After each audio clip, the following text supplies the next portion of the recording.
Hello beautiful souls, a very warm welcome to my channel. मैं हूँ नेहा और मैं आपका दिल से आभार व्यक्त करती हूँ मेरे चैनल को देखने के लिए, उसे सपोर्ट करने के लिए, उसे सब्सक्राइब करने के लिए, मेरे चैनल को लाइक करने के लिए। Thank you so much.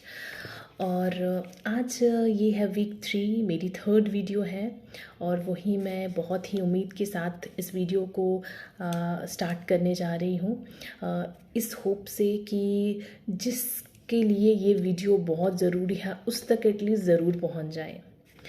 Right, तो with the grace of divine मैं स्टार्ट करना चाहती हूँ आज का टॉपिक। और हमारा आज का टॉपिक जो रहेगा वो है how to get blessings of our ancestors. तो किस तरह से हम अपने पूर्वजों की ब्लेसिंग्स प्राप्त कर सकते हैं, तो ये मेरा टॉपिक है आज का। देखिए, हर इंसान है जो वो तो चाहेंगे ही, सभी चाहेंगे कि आपके पितृ, आपके एंसेस्टर्स आपको ब्लेस करें। राइट, सब चाहते हैं ये। लेकिन कई बार क्या होता है, जब हम कभी पंडित के पास चले जाते हैं अपने हॉरोस्कोप दिखाने के लिए, तो पंडित हमें बोल देता है कि आपको पितृदोष है। तो क्या है ये पितृदोष? तो आज मैं आपके साथ यही डिस्कस करने जा रही हूँ कि क्या है, क्यों ये पितृदोष होता है, व्हाट्स द रीज़न बिहाइंड, और किस तरह से हम इसका निवारण कर सकते हैं। ठीक है, मैं देखिए मैं ये नहीं कहती कि पंडित आपको कुछ गलत गाइड करते हैं। हर इंसान का अपना पर्सपेक्टिव है, अपनी अपनी रेमेडीज़ हैं और रेमेडीज़ वर्क ज़रूर करती हैं। मैं आज आपको अपने पर्सपेक्टिव से बताने जा रही हूँ जो मेरे पे वर्क किया है, इसलिए मैं आपके साथ शेयर कर रही हूँ। सो देखिए, पितृदोष क्या है और क्यों। देखिए, ये एक ऐसी बात समझने वाली है कि घर में एक बड़ा बुज़ुर्ग है जिसे हम क्या करते हैं, हम हर एक कुछ कोई भी चीज़ कर रहे हैं, कोई भी नया काम शुरू कर रहे हैं, कहीं आ रहे हैं, कहीं जा रहे हैं, कुछ भी ऐसी चीज़ कर रहे हैं, बट हम उसे नहीं पूछ रहे हैं। तो वो ऑब्वियस सी बात है, अगर हम उसे नहीं पूछेंगे, जो भी हमारे घर में बड़ा बुज़ुर्ग होगा उसे नहीं पूछेंगे, तो उसे फील होगा, वो हर्ट फील करेगा, उसे बुरा लगेगा। लाइकवाइज इसी तरह से अगर हम कुछ भी काम कर रहे हैं, अपनी लाइफ में आगे बढ़ रहे हैं, ग्रो कर रहे हैं, काम कर रहे हैं, सब कुछ कर रहे हैं हम, लेकिन हम अपने ही पूर्वजों को एक मिनट निकाल के याद नहीं कर रहे, उनका नाम नहीं ले रहे, तो इसी तरह से वो भी हमसे कुपित होते हैं, नाराज़ होते हैं, और ये कहीं ना कहीं एक दोष के रूप में हमारी कुंडली में नज़र आने लगता है। या हमारे मदर फादर ने उन्हें अवॉइड किया, उन्हें वो जो एक्नॉलेजमेंट मिलनी चाहिए थी वो नहीं मिली हमारे पितरों को, तो उस तरह से क्या होता है, वो हमारी कुंडली में रिफ्लेक्ट होता है कि वो एक दोष बन के रिफ्लेक्ट होता है। ठीक है, इट मीन्स ये आप तक पहुंच रहा है, तो ये आपकी जो आपके पितृ हैं वो आपकी एक्नॉलेजमेंट चाह रहे हैं, आपकी जो अटेंशन चाह रहे हैं। ठीक है, तो इसी तरह से हमें क्या करना है, बहुत इजी से टिप मैं आपको बता रही हूँ, बहुत ही आसान है, आपका हार्डली 2 या 3 मिनट लगेंगे, इससे ज़्यादा टाइम भी नहीं लगेगा। ठीक है, क्योंकि देखिए, हम एक वो पेड़ हैं जो अपने रूट्स को भूल जाते हैं। तो अब आप ये इमेजिन करिए, जस्ट इमेजिन कि एक ट्री जो है वो ग्रो कर रहा है, बट वो अपने रूट्स से अलग हो रहा है, तो वो कितना ही ग्रो कर पाएगा, कितना ही फ्लोरिश कर पाएगा, नहीं कर पाएगा। राइट, तो उसी तरह से हमारे पूर्वज हमारी रूट्स हैं, वो थे तो हम हैं आज, तो वो हमारी रूट्स हैं। तो अगर हम उनसे अलग होते, उन्हें कभी याद ही नहीं करते, उन्हें कभी एक्नॉलेजमेंट ही नहीं देते, तो वो चीज़ उन्हें खलती है, उन्हें बुरी लगती है। तो वही चीज़ हमें दूर करनी है, उसी पे हमें वर्क करना है आज। तो ये आज का वीडियो इसीलिए है और इसी बारे में है कि हमें किस तरह से उस पर काम करना है। ठीक है, तो हमें सबसे पहले क्या करना है, हमें उनके साथ एक कनेक्शन इस्टेब्लिश करना है, हमें उनके साथ कनेक्ट होना है, पीस में रहना है। थोड़ी देर के लिए डीप ब्रीथिंग करिए, पीस में चले जाइए और अपने पूर्वजों के साथ कनेक्ट होने की कोशिश करिए। और जब आप उनके साथ कनेक्ट होते हैं तो उनसे बात करने की कोशिश करिए, उन्हें थैंक यू बोलिए। क्यों?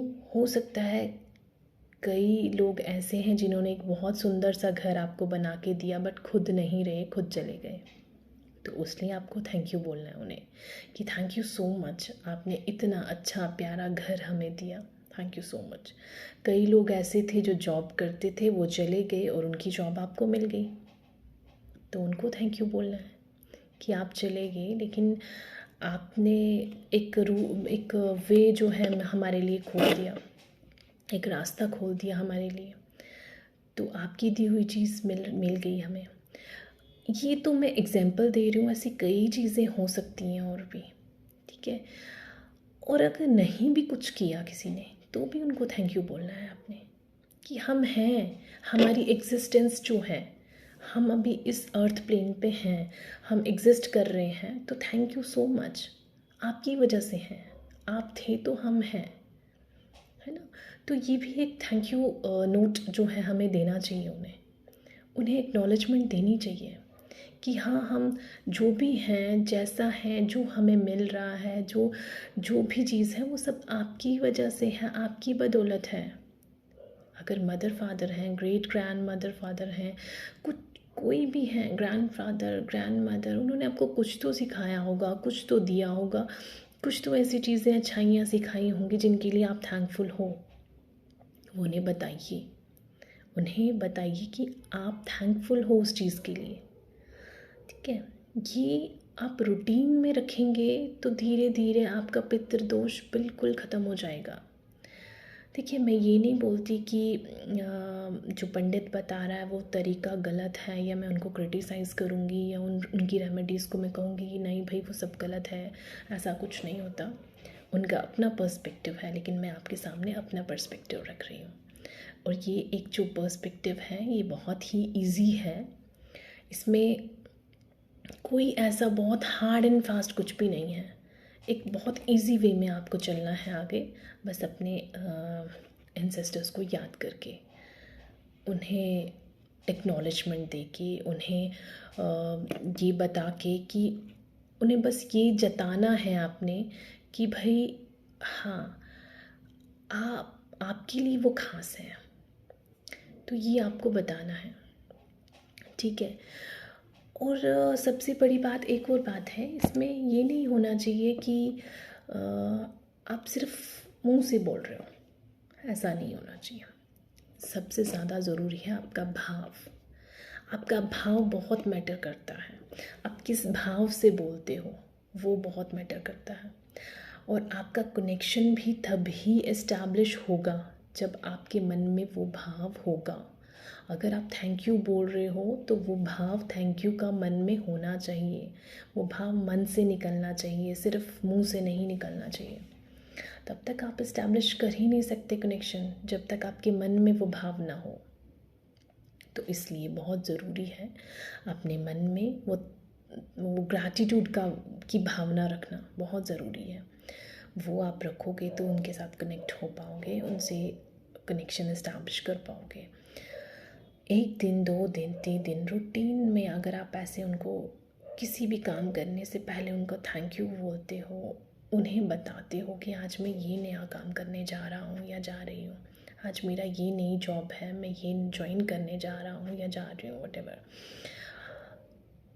कुछ भी काम है उन्हें बताओ, कुछ भी है उनके साथ शेयर करो। कुछ भी मिल रहा है आपको तो डिवाइन की ब्लेसिंग्स तो है ही, लेकिन साथ में आप उन्हें भी एक्नॉलेजमेंट दो कि हाँ, ये आपकी भी ब्लेसिंग है। तो जब इस तरह से आप अपनी लाइफस्टाइल में ये एक रूटीन को अपना लोगे, इस रूटीन को फॉलो करोगे, तो आप खुद देखोगे चेंजेस, आपके जो एंसेस्टर्स की जो ब्लेसिंग है वो डेफिनेटली आपको मिलेंगी। और आप ग्रो करोगे, आप अपनी लाइफ में आगे ग्रो करोगे। वो कई काम जो रुके हुए होंगे वो आपके ऐसे खुद ब खुद रास्ते खुलने लगेंगे कि आप खुद भी नहीं ये सोच पाओगे कि कैसे हुआ। ठीक है, इसके साथ साथ मैं आपको एक प्रेयर देना चाहती हूँ। जैसे एक प्रेयर है ho'oponopono prayer. Ho'oponopono prayer I think हो सकता है कईयों ने सुना हो इस बारे में। एक हवाइन प्रेयर है, हो सकता है कई लोगों ने नहीं भी सुना हो। बट होपोनोपोनो प्रेयर क्या है? ये 4 लाइन्स की प्रेयर है। ये इतनी अच्छी प्रेयर है कि आप कहीं भी किसी भी अपनी लाइफ के किसी भी फील्ड में इस्तेमाल कर सकते हो, यूज़ कर सकते हो, जहाँ भी आप यूज़ करना चाहो। तो होपोनोपोनो प्रेयर है, I am sorry, please forgive me, thank you and I love you. ये 4 सेंटेंसेस जो हैं, जब आप ये भाव से किसी को भी कहते हैं, किसी रिलेशन के लिए कहते हैं, किसी काम के लिए कहते हैं, तो यहाँ पे हम लोग एंसेस्टर्स की ब्लेसिंग्स के लिए बात कर रहे हैं। तो ये जो होपोनोपोनो प्रेयर है, ये हमने करनी है अपने एंसेस्टर्स की ब्लेसिंग पाने के लिए। तो हम अपने एंसेस्टर्स को जब ये कहेंगे, ancestors I am sorry, please forgive me, thank you and I love you, जब हम ये भाव से उनको कहेंगे, कॉन्टिन्यू कहेंगे, तो उनकी ब्लेसिंग्स डेफिनेटली आप तक पहुँचेंगी। डेफिनेटली आप करके देखिए और मुझे कमेंट करके ज़रूर बताइएगा कि क्या सच में ये वर्क किया आपके लिए या नहीं। मेरे लिए किया है, इसलिए मैं आपके साथ शेयर कर रही हूँ। और ये बहुत अच्छा तरीका है होपोनोपोनो के साथ साथ उन्हें एक्नॉलेजमेंट देना। साथ में होपोनोपोनो बहुत ज़्यादा टाइम नहीं लगता, बिलीव मी, बहुत ज़्यादा टाइम नहीं लगता इसमें। हार्डली 2 to 3 मिनट्स लगेंगे और ये बहुत कम है। 24 आवर्स में 2-3 मिनट्स देना अपने एंसेस्टर्स को, ये बहुत कम है, ज़्यादा नहीं है। ठीक है, और एक और चीज़ मैं आपके साथ जो डिस्कस करना चाहती थी, देखिए हमारे यहाँ पे क्या होता है, जब भी हम अपने पूर्वजों की बात करते हैं तो हम मोस्टली पैटर्नल साइड्स पे ही बात करते हैं, पैटर्नल लीनिएज पे ही बात करते हैं। देखेंगे आप, अगर बेटे को किसी का भी श्राद्ध करना है, बेटे को किसी का भी कोई पितरों का काम करना है, तो वो किसका करना है? अपने पैटर्नल लीनिएज का ही करना है। मैटर्नल लीनिएज का उसे कुछ नहीं करना। ये होता है हमारे इसमें, हमारे रिलीजन में। लेकिन देखिए, मैं थोड़ा सा साइंटिफिक होके बताती हूँ आपको। जब एक बच्चा होता है, उसका डीएनए जो है, उसके डीएनए में 46 set of chromosome, 46 pair of chromosomes हैं, राइट, जिसमें से हाफ जो है वो मदर के हैं और हाफ फादर के हैं।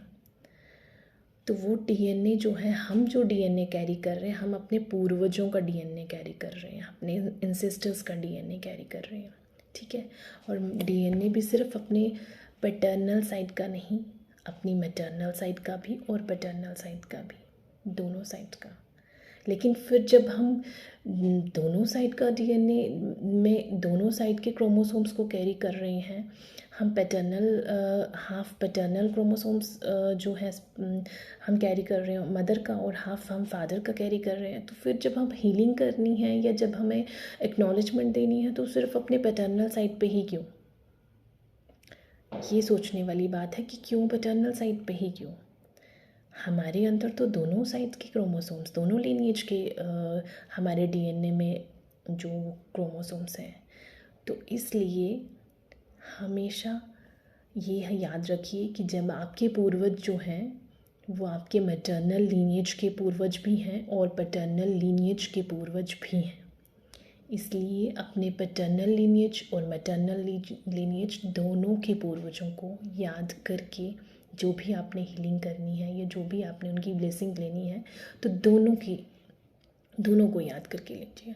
मैं ऐसा करती हूँ, मैं अपने मैटर्नल लीनिएज के भी उनको लेती हूँ, उनकी ब्लेसिंग के लिए मैं उन्हें भी होपोनोपोनो करके एक्नॉलेजमेंट देती हूँ, और अपने पैटर्नल साइड के भी देती हूँ, और इनफेक्ट अपने इन लॉज की साइड के भी देती हूँ।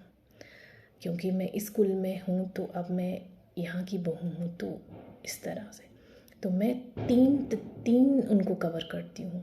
ठीक है, तो अगर मेरी तरह कोई और लड़की, मतलब कोई और लेडी है जिसकी शादी हो गई है कोई, तो वो इस तरह से कर सकते हैं कि अपनी मैटर्नल लीनिएज के अलग से, पैटर्नल लीनिएज के एंड अपनी खुद के जिस कुल में शादी हुई है उस कुल के, तो 3 कुल के। तो इस तरह से आप देखेंगे आपको आपकी जो ब्लेसिंग्स हैं वो इतनी बढ़ जाएंगी, आपका इतना अच्छा एक आपका रास्ता बन जाएगा, आप खुद फील करेंगे ये धीरे धीरे। तो ये जो है, आई नो ये वीडियो बहुत ज़्यादा लंबा हो चुका है अब, मुझे कहीं ना कहीं तो उसको थोड़ा सा रुकना पड़ेगा। बहुत ज़्यादा 15 मिनट्स का ऑलरेडी हो चुका है, राइट। हाँ, 15 मिनट्स का हो चुका है। तो ठीक है, देखिए मेरा मेन जो था आपको बात बताना कि पितृदोष क्या है, उसे किस तरह से हम ख़त्म कर सकते हैं। तो वो अपने पितरों को एक्नॉलेजमेंट देके, और पितरों में भी किसको, मैटरनल लीनिएज के भी और पैटर्नल लीनिएज के भी, क्योंकि आप जिनका डीएनए कैरी करके आए हो वो आपकी माँ की साइड का भी है डीएनए, और फादर की साइड का भी, दोनों के साइड के सेट ऑफ क्रोमोसोम्स दोनों साइड में है। तो आपको जो है दोनों साइड्स का जो हीलिंग करनी है, दोनों साइड से ब्लेसिंग लेनी है, राइट। तो ये मेरी आज की वीडियो थी। आई होप आपको अच्छी लगी होगी, आपका थोड़ा सा इस बारे में इंफॉर्मेशन बड़ी होगी, और आई होप कि अगर किसी को सच में कोई इस तरह का पितृदोष है, या कोई सच में नीडी है इस चीज़ का, इस वीडियो का, तो उस तक मैं डिवाइन से ये प्रेयर ज़रूर करूँगी कि वो उस तक ज़रूर पहुँच जाए जो सच में इसकी जिसको ज़रूरत है। सो थैंक यू सो मच, मेरा दिल से आभार व्यक्त करती हूँ मैं आप सबका मेरी वीडियो देखने के लिए, उसे लाइक करने के लिए, शेयर करने के लिए, सब्सक्राइब करने के लिए। Thank you so much, thank you so much. And फिर से मैं बहुत जल्दी आपके सामने एक न्यू वीडियो के साथ अपने फोर्थ वीडियो के साथ आऊँगी। एंड अगर आप मेरे से कोई किसी भी तरह की वीडियो चाहते हैं तो आप प्लीज़ मुझे बता दीजिए, कमेंट करके बता दीजिए। So thank you, thank you, thank you so much, and my heart felt gratitude to all of you. Thank you so much.